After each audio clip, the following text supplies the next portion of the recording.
naging pagbabago ni Marlo, sobrang crazy po yan sa Philippine history, mga kahombre ko. And in fact, nung panahon na yun, nandun din si Rosmar as a fan girl ni Marlo. Diba? Naalala natin yan kay Corina Sanchez. Lumabas po si Marlo noong October 1, 2017 sa palabas ni Corina Sanchez na Rated K. Tindi ng suporta kay Marlo or Sanderford. And dito na lumawak ng napakatindi that night na bago ng tuluyan ang buhay ni Sanderford. Tama ba na iniwan niya ang #T5?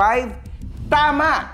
Kasi kung kasama niya ang #T5, most probably hindi niya po ito makakamit. Unfortunately, merong isang kaganapan na nakapagbabago ng tuluyan sa kanyang imahe. Hindi po mababago ni Doc Yapi o ng Icon Clinic ang ugali ni Marlo. Hanggang panglabas na anyo lang. Kasi sa ikalawang linggo, second week of October 27, sa pagbabagong anyo ni Sanderford, nagkaroon ito ng controversial statement niya kay Catherine Bernardo. Gusto ko lang po sa inyong, spoiler po talaga ako.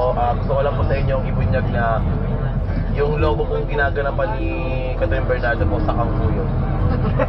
Kaya po sa mga naniniwalang gusto maging #1 FHM model si Catherine Bernardo, wag na po kayong umasa. Never pa ako nakakita ng sexy na pa. So naririnig naman po natin na ito po talaga ay ang boses ni Sanderford.